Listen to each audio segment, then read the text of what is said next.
Hello everyone, welcome to the smart eyes foundation. आज हम discuss करने वाले हैं 19 जुलाई 2024 के करंट अफेयर्स डिस्कस करेंगे हम लोग। We are going to discuss these three topics today. एक तो फाइनेंस कमीशन बहुत ज़्यादा न्यूज़ में चल रहा है, जो जीएस पेपर 2 पॉलिटी और गवर्नेंस के हिसाब से इंपॉर्टेंट है। We are going to discuss that. Second, India and a case for strategic autonomy, ये इंटरनेशनल रिलेशन का टॉपिक है ना। वहाँ जीएस पेपर 2, ये भी जीएस पेपर 2 से रिलेटेड है।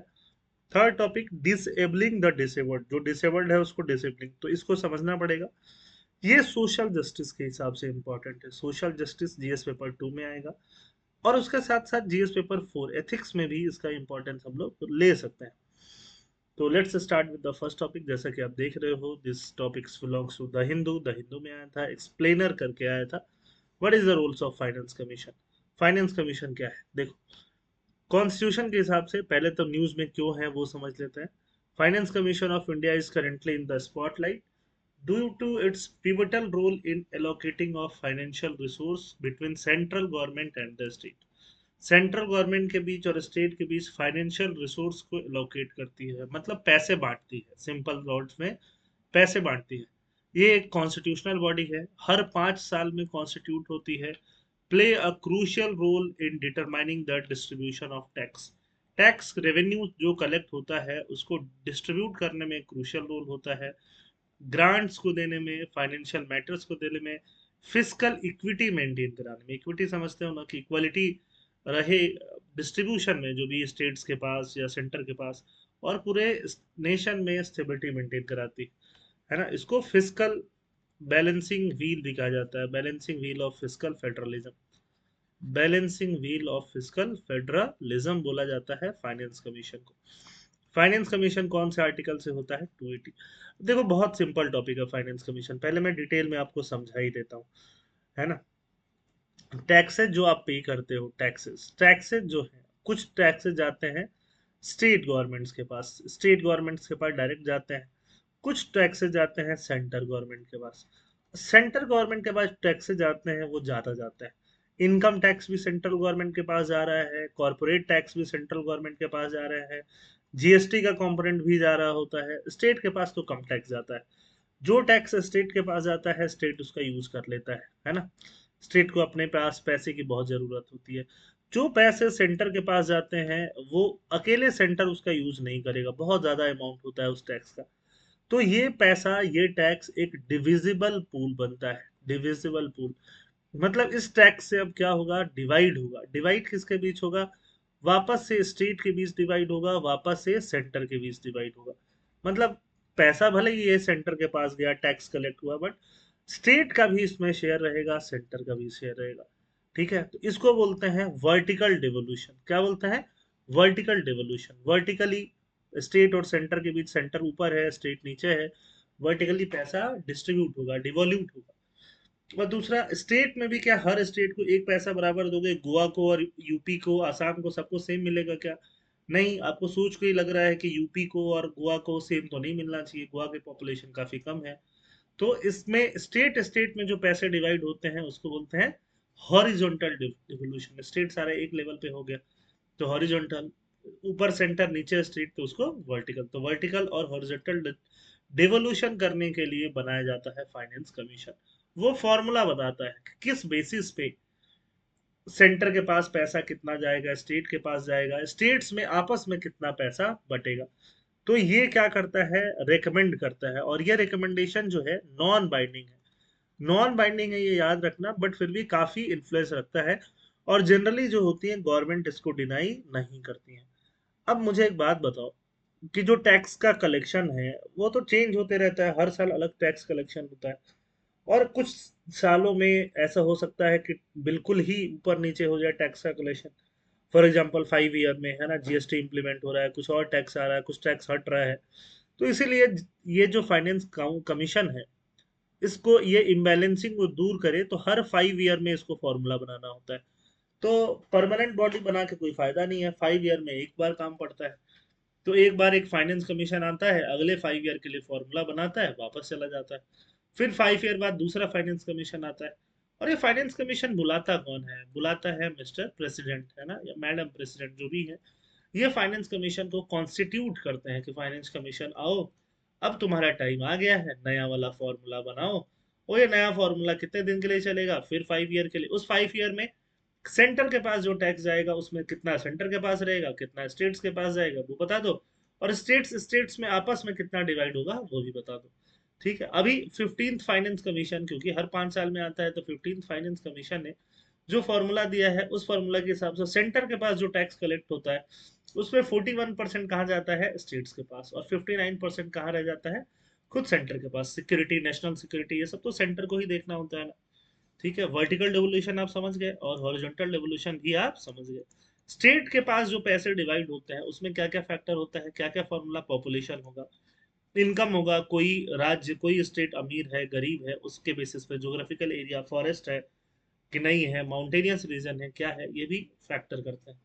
चैलेंजेस एंड फ्रिक्शन, पैसे बांटने में हमेशा चैलेंज होता है, चाहे फैमिली के बीच बांटो चाहे सेंटर स्टेट के बीच बांटो। Tax revenue dispute, state argues that they bear the burden of delivering critical service, education, health care कौन देता है, स्टेट्स देते हैं, तो उनका फंडिंग कम है, उनको फंडिंग और ज्यादा मिलना चाहिए।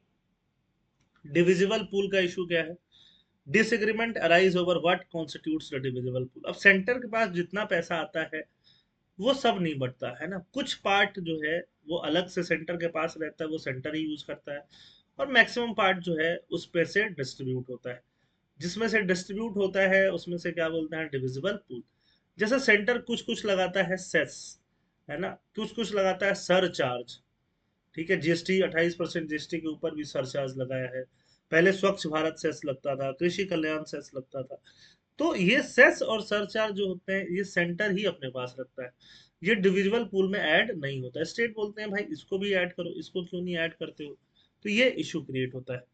रिसेंट डेवलपमेंट एंड क्रिटिसिज्म क्या है, some state contend that the finance commission recommendation not fully honoured by centre. जो भी फाइनेंस कमीशन का रिकमेंडेशन है पूरी तरीके से सेंटर उसको इम्प्लीमेंट नहीं कर पाते, जिससे फाइनेंशियल ऑटोनॉमी स्टेट्स की, पैसा रहेगा तभी तो ऑटोनॉमी रहेगी, आपके पास पैसा नहीं रहेगा तो बैंड्स पे डिपेंडेंट ही रहोगे या किसी पे डिपेंडेंट रहोगे। Regional disparities, more developed state often feel disadvantage, उनको लगता है पैसा वो ज्यादा टैक्स कमा रहे हैं बट उनको रिटर्न में कम मिल रहा है, receiving less proportional funding compare to the tax contribution. तो इससे इंटर स्टेट, स्टेट स्टेट के बीच में इनइक्वालिटीज आ रही है। अभी नया फाइनेंस कमीशन बना है, वो आगे आने वाले टाइम में 1 साल में रिकमेंडेशन देगा, उसको बोलते हैं 16th finance commission. 16th finance commission has been tasked with exploring ways to enhance revenue, revenue बढ़ाओ।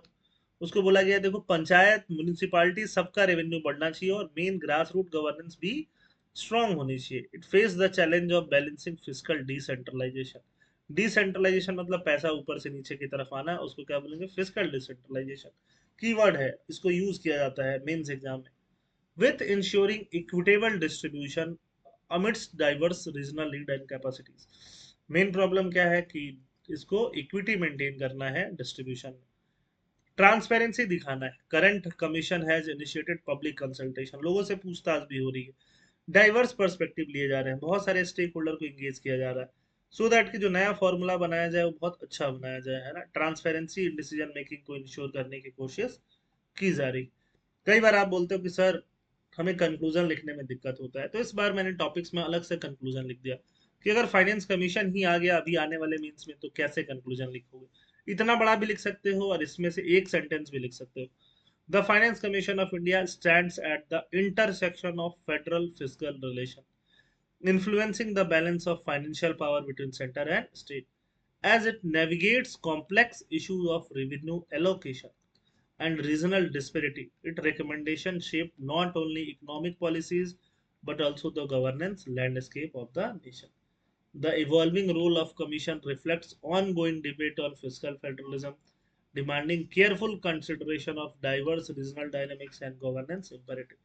बोल बच्चन है बेसिकली, ये सबको बोलते हैं फॉर्डर मटेरियल, कुछ नहीं है तो ये सब लिख दो, है ना। इसमें से 3 सेंटेंस इसमें होंगे, कोई भी 1 या 2 सेंटेंस भी लिख के आगे बढ़ सकते हो if you do not have anything else. Second question बात करते हैं, second topic is related to international relation, है ना, नाम सुना है आपने आईआर का। तो आईआर से रिलेटेड है, आईआर में एक हमारा इंडिया का फॉरेन पॉलिसी है जिसको बोलते हैं स्ट्रैटेजिक ऑटोनॉमी। ऑटोनॉमी तो समझते हो ना आप, जो अपने मन की होगी हम वही करेंगे, इसको क्या बोलते हैं? ऑटोनॉमी। माह लाइफ माह रूल्स, है ना? तो स्ट्रैटेजिक ऑटोनॉमी मतलब इस ऑटोनॉमी को स्ट्रैटेजिकली यूज करना। हमेशा से इंडिया ने स्ट्रैटेजिक ऑटोनॉमी रखा है 1947 में, आज़ादी के बाद। आज़ादी के बाद जहाँ यूएस एक तरह कैपिटलिस्ट कंट्रीज का लीडर था, नाटो वाटो बनाया उसने, वहीं उस समय रशिया जो था वो सोशलिस्ट कम्युनिस्ट कंट्रीज का लीडर था, उसने यूएसएसआर फॉर्म किया, ठीक है, वार्सोवा पैक्ट बनाया। बट इंडिया किसी भी क्लब की तरफ नहीं गया, दोनों से हेल्प लेता रहा, दोनों से ऑटोनोमस दिखाता रहा है। तो ये पहले से ही चला हुआ आ रहा है, अभी भी हम इसको फॉलो करते हैं, इस ऑटोनॉमी चीजों को। किसी भी ग्रुप की तरफ हम पूरी तरीके से अलाइन नहीं करते, झुकते नहीं है, ना इधर झुकते हैं ना उधर झुकते हैं हम लोग, ठीक है। अभी मोदी जी गए थे रशिया, है ना, मोदी जी रशिया गए थे, पुतिन से मिले। ये बात वेस्ट कंट्रीज को अच्छी नहीं लगी, क्योंकि रशिया और यूक्रेन का वॉर चल रहा है। बट मोदी जी लाइक कि हम तो स्ट्रेटेजिकली ऑटोनॉमी फॉलो करते हैं, आपके साथ भी अच्छा रिलेशन रखना चाहते हैं, रशिया के साथ भी अच्छा रिलेशन रखना चाहते हैं, तो इसमें दिक्कत क्या है? ओरिजिन ऑफ स्ट्रैटेजिक ऑटोनॉमी कब से हुआ? तो स्ट्रैटेजिक ऑटोनॉमी के बारे में थोड़ा डिटेल में इस टॉपिक में हम लोग समझेंगे। इंडिपेंडेंस से हुआ। India has pursued strategic autonomy as a cornerstone of its foreign policy. Initially under leaders like JL Nehru, India advocated non-alignment, किसी की तरफ अलाइन नहीं होंगे, है ना। बाइपोलर वर्ल्ड ऑर्डर था, एक तरफ यूएस था, एक तरफ यूएसएसआर था। India's stand on Russia during the Ukraine conflict had strained relation with the West. West के साथ रिलेशन कैसा है? Strain. Despite Western sanction, India has maintained robust energy and defense ties. Russia के साथ हम $10 बिलियन का trade करते थे, अभी बढ़ गया 65-66 बिलियन डॉलर का ट्रेड हम रशिया के साथ कर रहे हैं। भले ही वेस्टर्न कंट्रीज क्या लगा रही हैं? सैंक्शन पे सैंक्शन लगा रही है। डिफाइनिंग स्ट्रेटेजिक ऑटोनॉमी, ये क्या है? Strategic autonomy allow nations to make decision independently, safeguarding sovereignty amid global pressure. Independent decision making को ही क्या बोलोगे? Strategic autonomy. किसी के दबाव में नहीं आना, अपने हिसाब से काम करना। It enables India to engage with multiple global power without aligning exclusively with any single bloc. किसी सिंगल ब्लॉक की तरफ एक्सक्लूसिव अलायंस अपना नहीं है। जियोपॉलिटिकल रियलिटीज क्या है? Today's global order is characterised by multipolarity with the US, China, Russia. US भी है, चाइना भी है, रशिया भी, डिफरेंट पोल्स है। कोल्ड वॉर में क्या हो रहा था? 1950s में क्या हो रहा था? दो पोल्स थे, यूएस और क्या था? यूएसएसआर, है ना। अभी क्या है? यूएस भी है, चाइना भी है, रशिया भी है, देखो तो इंडिया भी है, बहुत सारे मेजर प्लेयर, बहुत सारे पोल हैं, तो क्या बोलोगे? Multi polar. India seeks to balance relation with this power while advocating for more inclusive representative global governance framework. सबके साथ हम अच्छा रिलेशन मेंटेन करने की कोशिश कर रहे हैं। रशिया के साथ मैंने आपको बताया है कि हमारा ग्लोबल ऑयल जो इंपोर्ट है वो काफी बढ़ गया है, ठीक है। $65 बिलियन के आसपास हम इंपोर्ट कर रहे हैं। डिफेंस कोऑपरेशन रशिया से 45% जितना हम इंपोर्ट करते हैं इक्विपमेंट डिफेंस से रिलेटेड, उसमें 45% रशिया से ही करते हैं। तो ये भी काफी इंपॉर्टेंट है रशिया हमारे लिए। Strategic autonomy as a positive sum game. India's approach emphasise cooperation over confrontation. हम कोऑपरेशन की बात करते हैं, लड़ने झगड़ने की बात नहीं करते हैं, जिससे कि ग्लोबल स्टेबिलिटी आए। It seeks to influence international norms while maintaining strategic partnership that serve mutual interest. Critic and diplomatic relation. क्या क्रिटिक लोग क्या बोलते हैं? Western allies perceive India's Russia ties as a contradictory to collective Western action. Collective western action क्या है? US, Europe सब मिल के Russia पे सैंक्शन लगा रहे हैं, तो इंडिया को वो देखते हैं कि गलत कर रहा है रशिया के साथ टाई बना के। However, India assert its role as a responsible global actor advocating for a multipolar world order. कैसा वर्ल्ड ऑर्डर हो? Multipolar world order. अब ये कंक्लूजन में बहुत सारी बातें लिखी हैं, है ना, कि कैसा हमें क्या करना चाहिए। India pursuit of strategic autonomy reflects its maturity in international relation, balancing national interest with global responsibility। हमारा खुद के नेशन का इंटरेस्ट भी मैनेज करना है और वर्ल्ड का रिस्पॉन्सिबिलिटी भी मैनेज करना है। तो ऐसे करके ये पूरे सारे लाइंस लिखे गए हैं। As global dynamics evolve, global dynamics मतलब रशिया यूक्रेन वॉर खत्म हो रहा है कि नहीं, रशिया चाइना क्लोज आ रहे हैं कि नहीं, इसी को क्या बोलेंगे? Global dynamics. India's approach remains pivotal in shaping a stable and inclusive global order. ठीक है, इतने से ही काम हो जाएगा कंक्लूजन लिखने में। Despite tension, India stands underscore its commitment to sovereign decision making. हम डिसीजन मेकिंग सॉवरेन तरीके से करते हैं, अपने तरीके से करते हैं, एंगेजमेंट कंस्ट्रक्टिव करते हैं डाइवर्स ग्लोबल पार्टनर के साथ, यूएस के साथ भी, रशिया के साथ भी, चाइना के साथ भी, अलग यूरोपियन कंट्रीज के साथ भी। By adhering to strategic autonomy, India not only safeguard its national interest but also contribute to global harmony and equitable international relations. As debate continues, India's diplomatic stance serve as a beacon for navigating complex geopolitical challenges with foresight. तो जितना याद हो पाए उतना आप conclusion में लिख सकते हो, बहुत बड़े बड़े कंक्लूजन लिखने की जरूरत नहीं है। थर्ड टॉपिक देखो, डिसेबलिंग द डिसेबल्ड, फिर से इंडियन एक्सप्रेस में ये टॉपिक था। डिसेबल्ड को ही डिसेबल कर रहे हैं, कैसे कर रहे हैं, ध्यान से सुनो। The taxation regime under GST has come under scrutiny for imposing an additional 5% tax. किस पे लग रहा है, मोबिलिटी एड्स पे, प्रोस्थेटिक लिम्ब, है ना, लिम्ब जो होता है, हाथ पैर जो होता है, जो डिसेबल्ड लोग होते हैं अलग से हाथ पैर लगाते हैं ना, ऐसे प्रोस्थेटिक, बस दिखावे के लिए। ब्रेल इक्विपमेंट, अंधे लोग जो होते हैं, जो ब्लाइंड लोग होते हैं, ब्रेल इक्विपमेंट, ब्रेल लैंग्वेज समझते हैं, व्हील चेयर्स, इन पे एडिशनल 5% जीएसटी लग रहा है, सोचो। This has sparked a debate on the discriminatory impact of such taxation on disabled individual. Affordability कम हो जाएगी कि नहीं हो जाएगी, काफी हद तक अफोर्डेबिलिटी इशू हो जाएगा। Contrary to government professed commitment to welfare, government उनके वेलफेयर की बात करती है, बट यहाँ क्या आ जाएगा, वहां पे प्रॉब्लम आ जाएगा। जीएसटी का इंटेंट क्या था, जीएसटी 2017 में इनेक्ट किया गया इंडियाज के टैक्स सिस्टम को स्ट्रीमलाइन करने के लिए, yet it inadvertently imposes additional burden on disabled citizens who rely on essential aid. Aids पे रिलाई करते हैं disabled citizen. Prime minister Narendra Modi disabled लोगों को दिव्यांग जन बोलते हैं, दिव्यांग, दिव्यांग हिंदी में मतलब डिवाइन, है ना। तो टैक्स पॉलिसी इसके कॉन्ट्राडिक्टरी क्यों जा रही, डिसेबल्ड इंडिविजुअल पे 5% का एडिशनल जीएसटी इनके इक्विपमेंट्स पे लगाने से क्या ही फायदा होगा।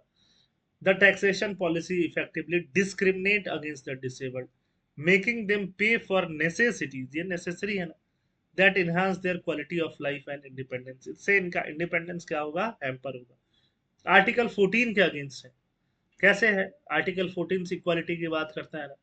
The tax regime fails the test of reasonableness under Article 14 of Constitution by unfairly targeting activities fundamental to disabled, prosthetic limbs, wheel chair, ये कौन यूज करेगा, डिसेबल्ड लोग ही करेंगे। Judicial president citing cases like Sakal Papers, Indian Express, Supreme Court has historically struck down taxes that impinge on fundamental right, emphasizing the right to equality and non-discrimination। पहले भी supreme court ने अलग अलग cases में वैसे taxes हटाए हैं जो फंडामेंटल राइट्स पे किसी तरह से इम्पिंज करते थे। अभी भी सुप्रीम कोर्ट को ऐसा करना चाहिए, ये आर्टिकल ऐसा बोलता है। अभी लीगल चैलेंज और क्या है, supreme court stands on indirect discrimination under article 15 has implication for taxes that disproportionately affect specific group. अब आर्टिकल 15 के तहत हमें क्या करना है, डिस्क्रिमिनेशन नहीं होना चाहिए, तो डिसेबल्ड को यहाँ पे एडिशनल टैक्स लगा के सीधे हार्म किया जा रहा है। Right of person with disabilities act बताया गया, जो लास्ट एपीएससी मेंस में भी आया था, मैंने पढ़ाया था, आप लोगों ने पढ़ा था। Right of person with disabilities act explicitly prohibits discrimination against the disabled, reinforcing the unconstitutional nature of such tax 5% GST लगाने का। सोशल इकोनॉमिक इम्प्लीकेशन क्या होंगे, beyond revenue consideration tax on disability aid undermine effort toward inclusivity and empowerment. उससे inclusivity and empowerment का जो effort है वो कम हो जाएगा, ये लोग जो हैं वो मेन स्ट्रीम सोसाइटी का पार्ट नहीं बन पाएंगे। It perpetuates negative stereotypes, reinforces social barriers। क्या फायदा होगा, गवर्नमेंट का काम क्या है, स्टेट का काम क्या है, सोशल बैरियर कम करना, रीइंफोर्स करना नहीं।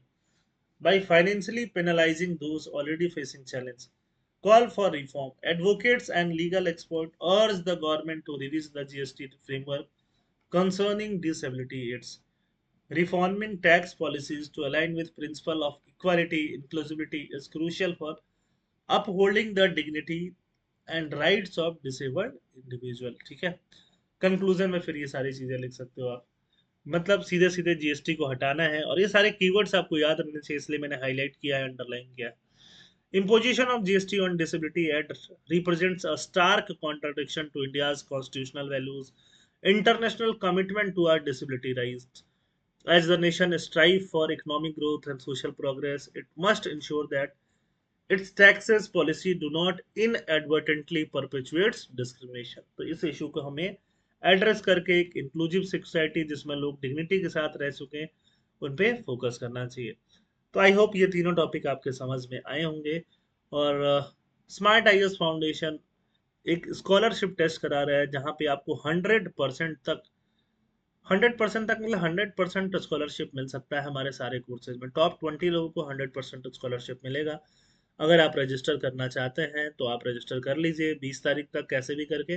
21 जुलाई को एग्जाम होगा और एग्जाम का टाइमिंग 11 से 1 ऑनलाइन ऑफलाइन दोनों मोड में होगा, है ना। तो आप कंफर्टेबल हैं तो हमारे सेंटर पे आके एग्जाम दे सकते हैं। पीडीएफ ये कहाँ से आपको मिलेगा? हमारे टेलीग्राम चैनल से, जिसका लिंक डिस्क्रिप्शन बॉक्स में। थैंक यू, जय हिंद।